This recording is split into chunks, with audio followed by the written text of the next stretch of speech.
Alors Philippine, est-ce que vous pouvez me raconter un jour où vous avez fait l'école buissonnière, où vous avez séché les cours? Alors malheureusement, j'ai jamais séché les cours. Je suis peut-être Jamais de la vie. non, jamais de la vie. Non, je suis jamais arrivée en retard en cours. Mais quand je séchais les cours, en tout cas, c'était pour une raison qui était justifiée. Par exemple, quand j'ai monté ma boîte. C'est une bonne raison de sécher, en effet. C'est peut-être une bonne excuse.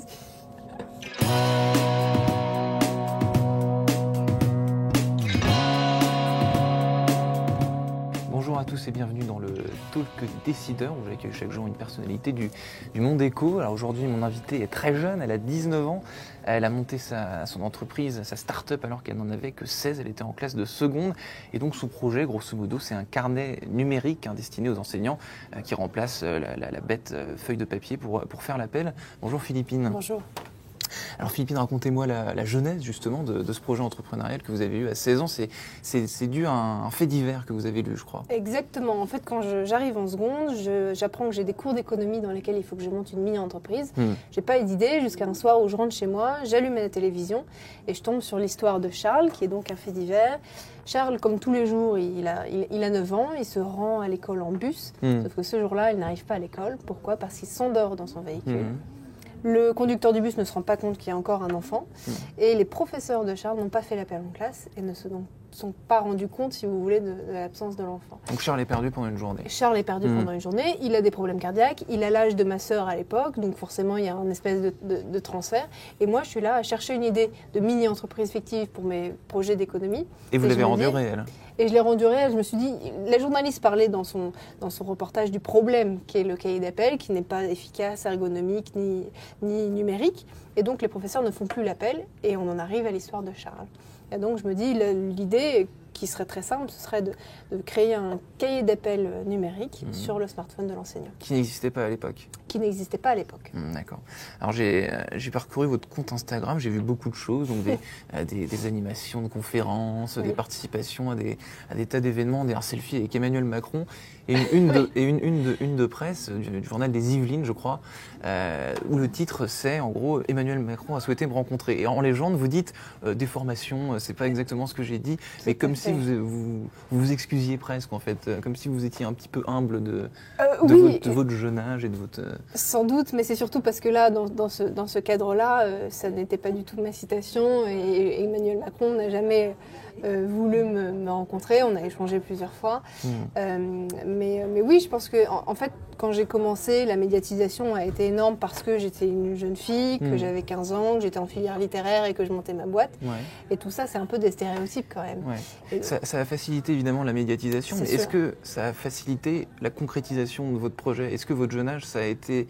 Je pense que ça a été au contraire plus difficile. Si ça m'a aidé pour la médiatisation, ça a été vraiment plus compliqué quand il fallait vendre notre solution aux établissements scolaires. Au tout début, forcément, et je pense que c'est normal qu'on ait peur qu'une jeune fille de 15 ans vienne vendre une solution. En plus, à un établissement scolaire, le monde de l'éducation reste quand même assez fermé à toute innovation. Mais en plus, quand c'est vendu par une jeune fille de 15 ans... qui est elle-même à l'école. Et qui est elle-même à l'école, encore au lycée, oui. Et dans ce cas-là, comment vous avez fait ? Avec qui vous êtes allé négocier justement pour... Alors au tout début, j'y suis allée avec mes parents qui font partie aussi de la société, alors l'un des deux parents. D'ailleurs maintenant, ma mère travaille au sein de New School. Et puis en fait, donc ils m'ont servi de prête-nom si vous voulez.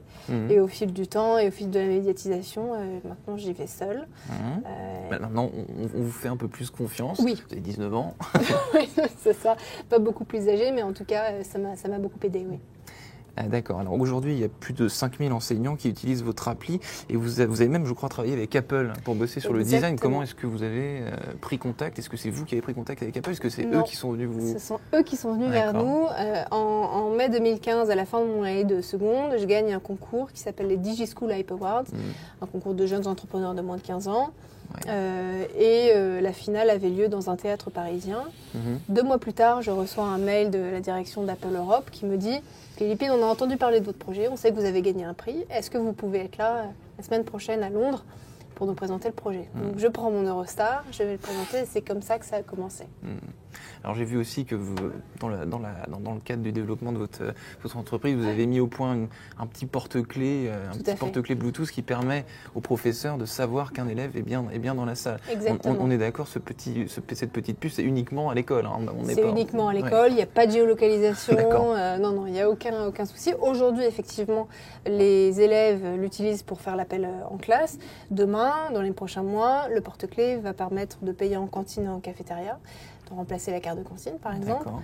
Qui va devenir un système de paiement, du coup. C'est ça, de remplacer le carnet de correspondance. Et uniquement dans l'école, on reste dans l'école. Uniquement dans l'école. Aujourd'hui, on n'est que dans l'éducation. Donc voilà, la cantine, les entrées et sorties, le paiement en bibliothèque, toutes ces fonctionnalités-là qui font qu'aujourd'hui, dans les établissements scolaires, on a plein d'outils, le carnet de correspondance, les cartes de sortie. Demain, on n'en aura que un, le porte-clés New School. Vous voulez faire le smartphone scolaire en quelque sorte.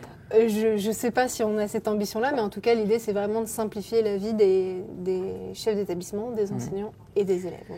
Alors, est-ce que vous avez des mentors, des personnes inspirantes qui vous inspirent dans votre vie d'entrepreneur, des modèles peut-être ? Des modèles, oui, tout à fait. Moi, j'ai été beaucoup accompagnée, je suis d'accord, toujours d'ailleurs, par Clara Guémard, qui a créé maintenant un fonds de dotation qui s'appelle Raise. Que j'apprécie notre invité beaucoup. La semaine dernière. C'est vrai, ben voilà, non mais tant mieux parce qu'elle m'inspire beaucoup et puis son collègue aussi Gonzague de Blégnières. Il y a des gens comme Delphine Rémy-Boutan, la fondatrice de la Journée de la Femme Digitale, des entrepreneurs comme Guillaume Gibault que vous avez eu aussi il n'y a pas très longtemps, Absolument. Fondateur des Slips Français, et puis des gens aussi un peu moins connus qui sont des gens qu'on croise au fil des conférences ou des rencontres et qui nous apportent aussi beaucoup. D'accord. Alors à 19 ans, donc vous m'avez dit vos parents sont encore dans la structure de l'entreprise, mais vous n'êtes pas contre les... On verra. Est-ce que justement, maintenant, votre carrière d'entrepreneur, elle est toute tracée. Vous n'avez pas l'intention de continuer les études. Question peut-être un peu bête, mais alors qui se pose. Non, ce n'est pas une question bête et elle se pose tout à fait. J'ai eu mon bac il y a 1 an et demi. J'entre dans quelques jours en 2e année universitaire à Londres. J'ai décidé de continuer mes études et de faire la start-up à côté. En parallèle, je bénéficie du statut étudiant-entrepreneur à Londres, où j'ai un emploi du temps qui est aménagé. Et New School, ça s'est toujours fait à distance. Les relations avec nos développeurs, avec nos prestataires, etc. Et je pense, selon moi, que continuer mes études, c'est vraiment important. On reste en France et je pense que même si j'ai monté ma boîte très jeune, il faut quand même que j'ai... un bagage, un diplôme. La vie d'entrepreneur commence et la vie d'étudiante continue. Merci Exactement. Philippine Dolbeau. Merci à vous.